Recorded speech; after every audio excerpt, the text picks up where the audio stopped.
तो पहाड़ी जंक्शन के सभी व्यूअर्स का एक बार फिर से स्वागत है मेरी इस नई वीडियो में। और दोस्तों, जैसा कि आप सभी जानते हैं कि उत्तराखंड में इस वक्त राजनीतिक माहौल बना हुआ है, क्योंकि 19 अप्रैल को हमारे उत्तराखंड में लोकसभा के चुनाव हैं। तो जगह जगह आप लोग देख रहे होंगे सोशल मीडिया पे कि प्रचार प्रसार भी अपने ज़ोरों शोरों पे है। तो आज हमारे पौड़ी क्षेत्र से जो सांसद के लिए एक प्रत्याशी के रूप में सामने आ रहे हैं वो मेरे साथ हैं। अभी हम लोग रुके हैं बीरोखाल ब्लॉक के कोठला गांव में, और यहाँ मैं आया था कुछ काम से। भाई साहब यहाँ मिल गए तो उन्होंने कहा कि वो अपनी बात जो है मेरे चैनल के माध्यम से लोगों तक रखना चाहते हैं। तो चलो उनकी बात सुनते हैं कि क्या विज़न है उनका, क्या आगे का, किस सोच के साथ जो है वो राजनीति में उतर रहे हैं। नमस्कार साहब, मैं पहले पहाड़ी जंक्शन का बहुत बहुत धन्यवाद करता हूं जो इन्होंने मेरे को एक माध्यम दिया है जी। और मैं 2 गढ़वाल संसदीय क्षेत्र की सभी जनता को अभिनंदन करता हूं कि मैं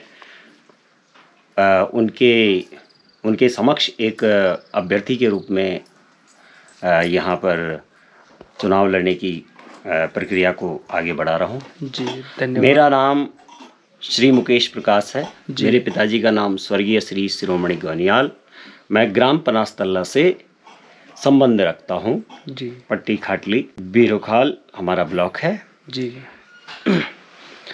और मैं निर्दलीय से निर्दलीय प्रत्याशी हूँ। जी। 2 गढ़वाल संसदीय क्षेत्र से निर्दलीय प्रत्याशी श्री मुकेश प्रकाश जी। और कलम की निब 7 किरणों के साथ। अच्छा जी। मैं अवेकनिंग और अवेयरनेस का काम करता हूँ। अच्छा जी। और मेरा इसमें एक स्लोगन है, जागृत मतदाता सर्व सुख पाता। जी। क्योंकि मतदाता को जागृत होना चाहिए, बिल्कुल इसी में ही। और ये जो 7 किरणें हैं वो मेरे 7 एजेंडे हैं। जी। सबसे सबसे पहले इस गढ़वाल की सबसे बड़ी समस्या है कि जो उत्पादक है, जो लोग रहते हैं, बाजार को जो संभालते हैं, जो लोग ग्राहक है जी, इनकी जो श्रृंखला है उसमें अभी सामंजस्य नहीं बना हुआ है। अच्छा। तो सबसे पहले, क्योंकि जैसे मान लो कि हम भट्ट पुंगड़ में उगांदा छो, अब भट्ट पुंगड़ में उगांदा छवा तो जब मार्केट में अच्छु रेट में बिकुदी नहीं चाह तो हमार गढ़वाला का आदमी बोलो यार हम तो मेहनत करना चाह पर हम तो कुछ नहीं मिलना। तो इलाई मी प्रोड्यूसर मार्केटिंग और कंज्यूमर की श्रृंखला चेन थी दुरुस्त कनक बानो काम करो। दूसरा मेरा एजेंडा चाह मानव संसाधन। जी। देखिए, मानव संसाधन ही किसी देश की प्रगति के लिए बहुत महत्वपूर्ण है। अच्छा जी। मानव संसाधन में आ गए। अब देखिए मानव संसाधन कहाँ पे आ गए?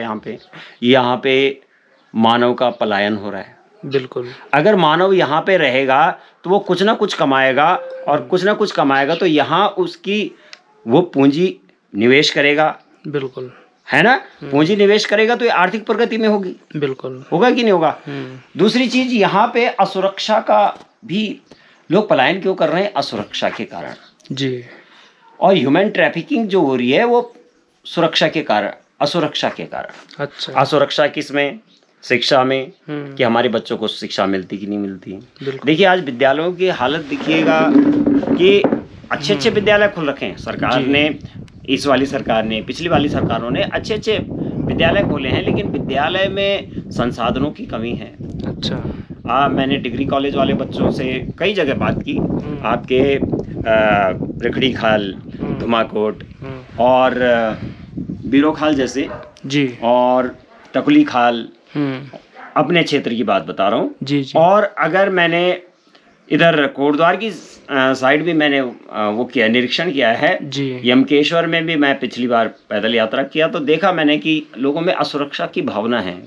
एक तो शिक्षा के कारण, एक स्वास्थ्य के कारण। अच्छा। तो मैं इस चीज पे जोर देना चाहूंगा कि ताकि ह्यूमन ट्रैफिकिंग, मानव पलायन यहाँ से रुके, ताकि इन चीजों में हम बेहतरी लाएं। बिल्कुल।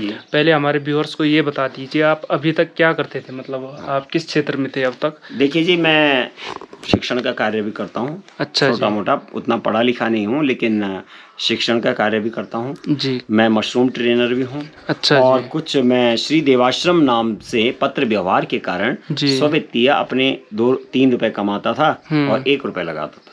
अच्छा। उसमें लोगों को इनकरेजमेंट और अवेयरनेस का काम करता था। कुछ बिल्कुल। अवेयरनेस के काम, जैसे कुछ कंपटीशंस कराए, बीरोखाल क्षेत्र में एक, जी। दूसरा थालीशरण क्षेत्र में, तीसरा मयूर विहार फेज 1 में, जहाँ मानसिक बाधित वाले बच्चे थे। जी। और मानसिक बाधित बच्चों को तो वैसे ही इंटरटेन किया, क्योंकि उनके विद्यालय वालों ने कहा कि भाई उनको इंटरटेन करना चाहिए। अच्छा। और तीसरी चीज, और वहाँ थे जिनका कंपटीशन होना था, वो बधिर विद्यालय था। बधिर विद्यालय मतलब हाँ, वो जो सुन भी नहीं सकते और बोल भी नहीं सकते, है ना। जी। तो उनका कंपटीशन हुआ। आज मतलब मुझे गर्व है कि भगवान ने हमें ऐसा लायक बनाया कि हमने ऐसे काम करे। बिल्कुल। और श्यालदे ब्लॉक और बीरोखाल ब्लॉक में जो के बीच एक कालिंका मेला होता है, वहाँ के लिए, वहाँ के जो इर्द गिर्द कुमाऊं और गढ़वाल के इंटर कॉलेजेस में वहाँ पे सेमिनार्स किए, अच्छा। संगोष्ठी की टीचरों के साथ, बच्चों के साथ, ताकि वहाँ पर जाने वाले लोग जो हैं प्राकृतिक धरोहर की जो है सुंदरता को बढ़ाएं। जाते जाते रास्ते में पुष्प या पौधे ले जाएं, ताकि प्रकृति का भी संवर्धन हो सके। और इस तरह से कुछ और मेले में जब भी जाएं तो वहाँ स्वच्छता के लिए भारत सरकार स्वच्छता पे काम कर रही है, उस पे ही हमने जो है आगे वो किया। अच्छा जी। हाँ जी। एक आपने मुझे ये बताया था कि आपने एक मशरूम ट्रेनिंग जो फ्री में यहाँ के लोगों को दी थी, उसमें कैसा रिस्पांस मिला आपको? देखिए जी, उस समय जी मशरूम जो है करीब 10-12 गांव को हमने बुलाया। उस समय एक बसंत पंचमी मेला भी लगाया। अच्छा। छोटे छोटे व्यवसायों को बुलाया यहाँ पे, कि ताकि यहाँ के लोगों को स्वरोजगार के लिए हम प्रदत्त कर सकें, प्रोत्साहित कर सकें। तो उसमें 24 जड़ी बूटी का मसाला था। अच्छा। वो कुछ बच्चों ने, जब तक वो कुछ काम नहीं कर रहे थे, उसके साथ साथ मतलब वो जो है उसको मेहनत करके अपने 2-4 रुपए कमाते थे। और यहाँ की कुछ तो सोच तो हमारी ऐसी थी कि भाई यहाँ के संसाधन भी उन व्यवसायों के पास पहुँचाएं और आपस में एक मेल बने, ताकि हमारा ये हो। लेकिन किसी कारण देखिए, जब आदमी के पास संसाधन नहीं होते तो थोड़ा सा दिक्कत हो ही जाती है। और मशरूम में 11-12 गांव के लोगों को निःशुल्क ट्रेनिंग दी गई। उन्होंने वहाँ सीखा, ट्रेनर बने। और उस समय हमारा ये हुआ कि उस समय लॉकडाउन लग गया। अच्छा। और लॉकडाउन के कारण हमारा करीब 3 क्विंटल मशरूम हुआ था। और वो 3 क्विंटल मशरूम जो है हमने बेचा भी। अच्छा। लेकिन हमको इतनी परेशानी आई, लेकिन भगवान ने अच्छा वो कर दिया। और तो लोगों का क्या रिस्पांस था? आए थे लोग उसमें? हाँ जी, हाँ जी, आए थे। अच्छा। और वीडियो साहब श्री पंत जी थे उस समय, उन्होंने आसाराम पंत जी। अच्छा। उन्होंने हमारी इतनी सहायता की कि आपकी सब्जी जो है खराब नहीं होगी। और एक श्रीमान दीपक ढोंडियाल, जो कि नींबू घास पे काम करते हैं और जैविक खेती पे काम करते हैं, उन लोगों ने भी हमारी काफ़ी सहायता की। बहुत दीदी हमारी नीलम सिंह नेगी, नीलकंठ। अच्छा। इन्होंने भी हमारा काफ़ी साथ दिया और आज ये गढ़वाल के लिए बहुत अच्छा काम कर रही हैं। ऐसे लोगों के साथ जुड़ने का हमारा मतलब हम सौभाग्य समझते हैं। बिल्कुल। तो अब आप एक नए क्षेत्र में आ रहे हो, है ना? तो क्या लगता है, मतलब आप उत्तराखंड की राजनीति से संतुष्ट नहीं है? देखिए, उत्तराखंड की राजनीति से संतुष्ट का मतलब नहीं होता, लेकिन हम देखिए, हमारे पास राष्ट्र के लिए my first class is my nation. बिल्कुल। हमें नेशन के बारे में सोचना चाहिए। देखिए, अभी प्रधानमंत्री मोदी जी हैं जी, और मान लो मैं सांसद बन गया, तो मेरा उनके साथ व्यवहार अच्छा होना चाहिए, ताकि मैं अपने गढ़वाल के लिए, अपने गढ़वाल संसदीय क्षेत्र के लिए कुछ काम करूं, तो मैं उनको समझा सकूं और वो मेरे को समझ सके। सीधी सी बात है। अब मैं उन्हीं की भाषा में बोलता हूं। उन्होंने YK20 एक अभियान छेड़ा था। अच्छा। उसमें था कि युवाओं को राजनीतिक, सामाजिक और आर्थिक रूप से देश की प्रगति में काम करना चाहिए। बिल्कुल। और कई जो युवा थे, उन्होंने संसद में अपने भाषणों से, अपने कर्मों से काफी राजनीति में सक्रिय हुए हैं। आप देखिए कुछ विगत वर्षों में काफी लोग राजनीति में आए नए नए, है ना जी। तो देखिए जब मैं युवान हूँ और मैं अपने देश को दे सकता हूँ, तो उसमें कोई राजनीतिक बाधा या राजनीतिक उससे नहीं है। हमें तो केवल देश की प्रगति के लिए ही सोचना है।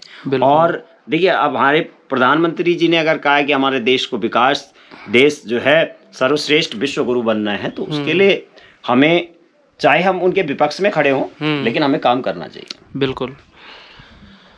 तो अभी जैसे यहाँ पौड़ी से सांसद है तीरथ सिंह रावत हैं अभी, और अब जो है जो नए चयनित होंगे, हाँ। बलूनी जी बीजेपी से हैं। अच्छा। श्रीमान बलूनी जी बीजेपी से हैं, श्रीमान गोदियाल जी कांग्रेस से हैं, और कुछ ऐसे 10 पार्टियां हैं। अच्छा। जिसमें जो 10 पार्टियां और 3 हम निर्दलीय हैं। एक देवेंद्र सिंह नेगी निर्दलीय हैं रुद्रप्रयाग से, मैं हूँ यहाँ से पौड़ी गढ़वाल से, अच्छा, बिरोखाल ब्लॉक से, और एक एकेश्वर ब्लॉक से हैं श्री सोनू, अच्छा, सोनू कुमार, और हाँ बॉबी पवार जी वो पार्टी से हैं। अच्छा। यूकेडी आशुतोष नेगी है। अच्छा। बॉबी पवार कोई किसी बॉबी पवार वो भी निर्दलीय है मेरे ख्याल से। बॉबी पवार यहाँ से नहीं है, बॉबी पवार हैं आपके उत्तरकाशी से। हाँ, उत्तरकाशी से यहाँ से नहीं है। 2 गढ़वाल संसदीय क्षेत्र से। अच्छा। 10 पार्टियां हैं, बीजेपी, उसमें कुछ ABPP भी है। अच्छा। अखिल भारतीय परिवार पार्टी, ऐसे मतलब 10 पार्टियां हैं और 3 निर्दलीय हम लोग हैं। बिल्कुल। मेरा 12 नंबर बैलेट है। अच्छा। और 13-14। हाँ, आगे पूछिए साहब आप। तो एक सवाल पूछूंगा, आपको अच्छा लगे बुरा लगे, हाँ बोलिए। ठीक है। राजनीति में आने से पहले सबका यही रहता है कि हम पलायन दूर करेंगे, हम शिक्षा देंगे, हम रोजगार देंगे, हम ये करेंगे वो करेंगे, और जैसे ही राजनीति में आते हैं वो अपने सारे वादे भूल जाते हैं। तो ऐसे में पब्लिक के लिए किसी नए कैंडिडेट पे विश्वास करना कितना वो रहेगा, मतलब। हाँ, बहुत अच्छा सवाल पूछा आपने। पहले तो मैंने आपको ये बोला भी नहीं कि हम ऐसा करेंगे, पर हम ये कहेंगे कि इसको करने की, इस पे हम फोकस करते हैं। बिल्कुल, आपकी बात सही है, नए हैं, लेकिन आप देखें तो सभी इस समय, बलूनी जी भी नए हैं। अच्छा। सांसद के प्रत्याशी, गोदियाल जी भी नए हैं। हाँ। सांसद के प्रत्याशी। इस समय जितने भी हम 13 के 13 हैं, सारे नए हैं। अच्छा जी, ठीक है, ठीक। तो पहले तो आप लोगों के लिए सारे ही नहीं है। आप चाहे निर्दलीय लें, चाहे आप दलीय लें, सभी नहीं है। बिल्कुल। फिर दूसरी चीज क्या है, ये व्यवस्था जो है, मैंने पिछले साल नोट किया कि 1 लाख लोग थे जो। अच्छा। आप बता रहे हैं कि ठीक है, लोगों के पास यही वो समझ आए कि हम दे तो देते हैं, ये करते क्या है। हाँ। है ना। तो ये नोटा के जो लोग थे वो 1 लाख लोग थे। अच्छा। है ना। अब 1 लाख लोग थे, तो देखिए यहाँ पे वाकई में यही प्रदर्शित करता, जब 1 लाख लोग नोटा के हैं। हाँ। तो इसका मतलब उनके मन में भ्रम की स्थिति बन रखी कि हम वोट दें कि नहीं दें, ये कोई भी उठेगा तो ये हमारा बुराई करेगा। हाँ, विकास नहीं करेगा, अपना विकास करेगा। सही बात है। और वाकई में जब जैसा दिखता है आदमी को वैसा सोचता है, वो वैसे उसकी सोच हो जाती है। बिल्कुल, है ना। ठीक है, लेकिन मैं तो बोल रहा हूँ ना, अवेयरनेस, अवेकनिंग, मतदाता को अवेकन होना चाहिए, जागृत होना चाहिए। क्या उसकी, हाँ, वो भी ये सोच, आज एक मतदाता क्या है, केवल वोट देने का अधिकारी रह गया, बस केवल वोट देना बस। हाँ। उसके पहले भी उसका कोई काम नहीं और बाद में भी काम नहीं। लेकिन नहीं, मतदाता को उसके लिए जागरूक होना चाहिए, अपने कर्तव्य और अधिकार के प्रति संवेदनशील होना चाहिए, ताकि वो अच्छा आदमी चुन सके, उनके बारे में इंफॉर्मेशन लेके उनको, और अगर वो अवेकन है, जागृत है, तो वो जो ब्यूरोक्रेसी है और पॉलिटिशियन है, उनको अपनी तरफ मोड़ सकता है ना। और ऐसा भी कर सकता है कि अगर मोड़ ना सके तो उनके पास अपनी समस्या को सुलझाने के लिए रास्ता खोज सकता है, अगर वो जागृत है तो। बिल्कुल, उसको जागृत होना पड़ेगा, तभी वो। और ये बहुत मेरे को अटपटा लगा कि नोटा पे इतने लोग लगा रहे हैं। इसका मतलब आजकल का युवा या आजकल का जो मतदाता है वो दोहरे, मतलब ऐसे चौराहे पे खड़ा है कि उसको पता नहीं कि मैं कहाँ जाऊँ कहाँ नहीं। तो जैसे कि सर ने बताया 1 लाख से ज्यादा लोगों ने नोटा पे दबाया है ना। बात।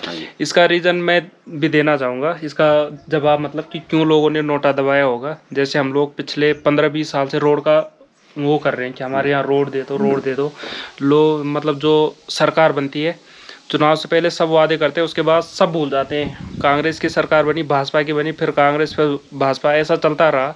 अभी तक जो है हमें 2 से 3 किलोमीटर रोड नहीं दे पा रहे हैं। तो इस बार हमने भी ये सोचा है कि अगर मतलब हमें कोई पॉजिटिव रिस्पांस नहीं मिला तो हम भी जो है अपने मतदान का बहिष्कार कर देंगे। क्या फ़ायदा? तो जो ज़्यादातर लोग नोटा दबाते हैं ना, एक नागरिक होने के नाते मुझे लगता है कि नोटा इसलिए दबाया जाता है क्योंकि जो सरकार गई उसने भी काम नहीं किया, फिर वो सरकार आ रही है उसका भी कोई भरोसा नहीं है। तो इस वजह से भी जो है लोग ज़्यादातर नोटा पे दबाते होंगे मेरे ख्याल से। कुछ कहूँ? बिल्कुल, मैं ये कहूँगा कि जनता को इस तरह से भी अवेयरनेस होना पड़ेगा। हाँ। उसकी अपनी जो मांग है, हाँ, देखिए आप हम जो मांग कर रहे हैं ना, मांग का भी एक दायरा होना चाहिए। ठीक है, ऐसे नहीं कि आप कुछ भी मांग करिए और सरकार आपको दे देगी, है ना? मतलब ठीक है, आपकी अच्छी हो सकती है पहल, लेकिन आपके पास से रोड जा रही है, ठीक है, सरकार उस पर करोड़ों रुपए खर्च करती है, ठीक, और खर्च किसके हो रहे हैं? हमारे हो रहे हैं, ठीक है। अब देखिए, अगर आप ये कह रहे हैं तो पलायन का एक कारण ज्यादा से ज्यादा रोड बनना भी है। अच्छा, है कि नहीं? वो कैसे? जब आपके यहाँ से एक रोड जा रही है, अगर वही रोड चौड़ी हो जाए, मैं यहाँ रुद्रप्रयाग और गैरसैंण में देख के आया। अच्छा, इतनी चौड़ी रोड है कि आप मतलब 2 गाड़ियां आराम से। और हमारी पौड़ी में सबसे बड़ी इंफ्रास्ट्रक्चर की सबसे बड़ी समस्या है। अच्छा। कि वहाँ मतलब रोड है तो ऐसी है टेढ़ी मेढ़ी कि उसमें एक गाड़ी एक टाइम पे एक ही गाड़ी जाएगी। अच्छा, है कि नहीं? हाँ। तो हम रोडों का चौड़ीकरण करें, ये सबसे बड़ी बात है। अच्छा। और सरकार के सामने भी ऐसे मतलब गांव में जा रही है रोड, लेकिन उससे आप देखें कि एक तो जो हमारी पहाड़ हिल रहे हैं, उत्तरकाशी वाली स्थिति भी आ सकती है। हाँ, है ना? ठीक है, हाँ, जहाँ बहुत ज्यादा जरूरत है तो वहाँ हम मांग करें और सरकार को भी उसका ध्यान देना चाहिए। लेकिन दूसरी चीज, रोडों का इंफ्रास्ट्रक्चर बढ़िया हो, ऐसे नहीं कि रोड कहीं भी निकाल दो और इंफ्रास्ट्रक्चर ठीक ना हो, तो वो हमारे लिए भी दिक्कत करेगा, एक प्रकृति के हिसाब से भी करेगा, हमारी फाइनेंशियल लॉस करेगा। अच्छा, करेगा कि नहीं करेगा? है ना? क्योंकि भाई करोड़ों अरबों रुपए खर्च हो रहे हैं, तो वो किसके हैं? हमारे ही, पब्लिक के। तो हमें भी ऐसे डिमांड करने पड़ेंगे जो दीर्घगामी होंगे, है ना?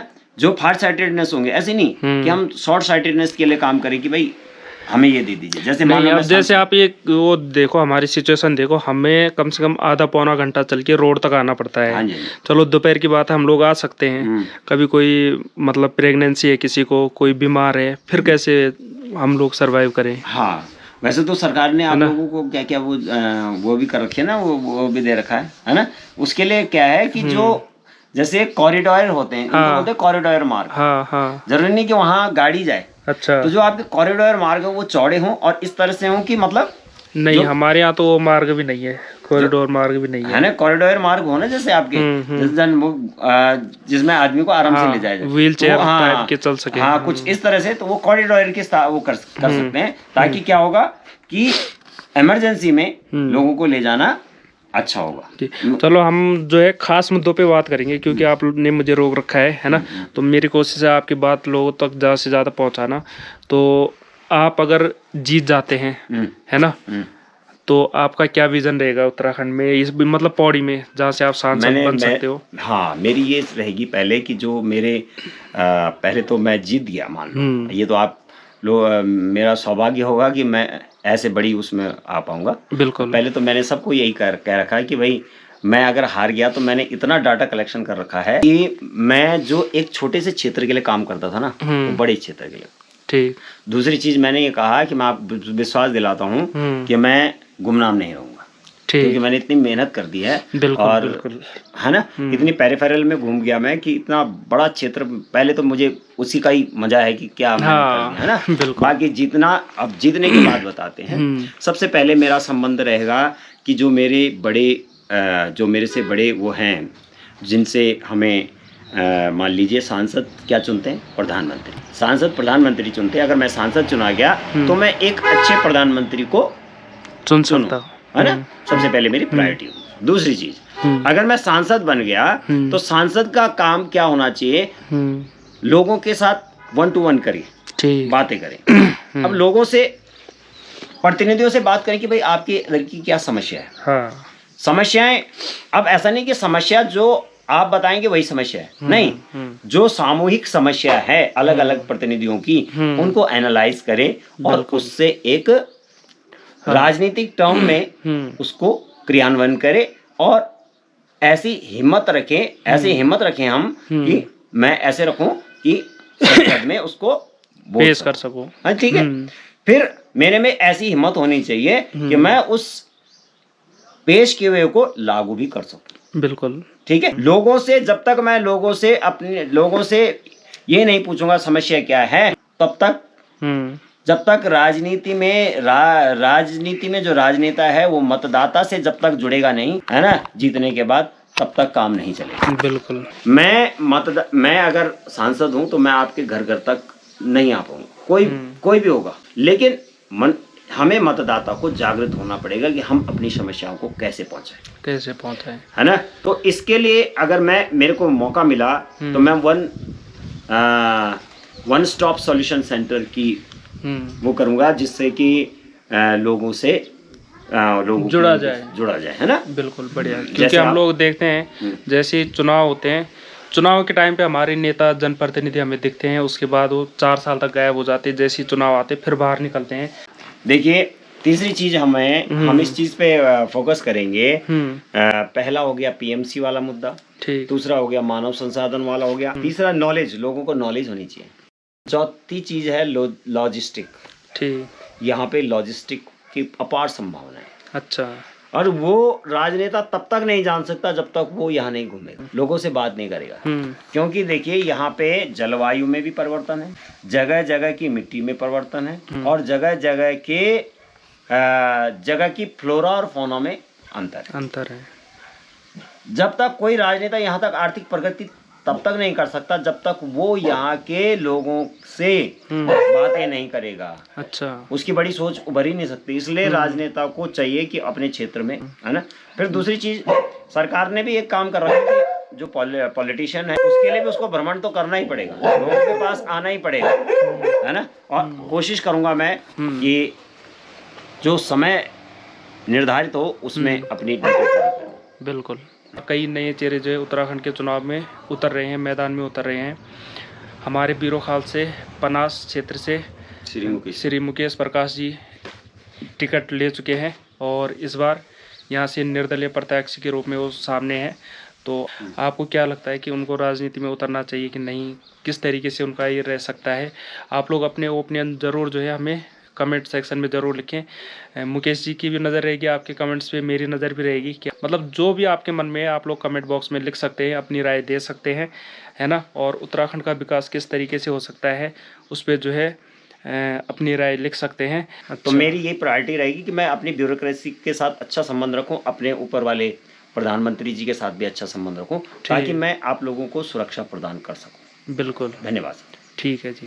बीरोखाल की जनता से क्या कहना चाहोगे? क्या आपको सारे गढ़वाल के जितने भी क्षेत्र संसदीय क्षेत्र के लोगों को बोलना चाहता हूँ कि आप सक्षम आदमी को वोट दीजिएगा।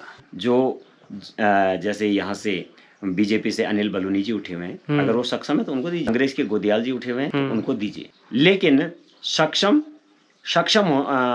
और ईमानदार आदमी को दीजिए। बिल्कुल, वही चला पाएगा, क्योंकि देश भावनाओं से नहीं चलता। देश जो अभ्यर्थी उठा हुआ है, यहाँ पे जो नेता उठा हुआ है, राजनेता जो सांसद के लिए प्रत्याशी जो उठ रखे हैं, वो अगर देश के लिए काम कर रहे हैं और साथ में मजबूत स्थिति में रहते हैं तो उन्हीं को दीजिएगा। बिल्कुल, है ना। हम कभी नहीं कहेंगे कि आप हमको दीजिए, लेकिन अगर आप मतदान का श्रेय हमें देना चाहते हैं तो वो आपकी वो है, लेकिन आपकी हमारा सौभाग्य है।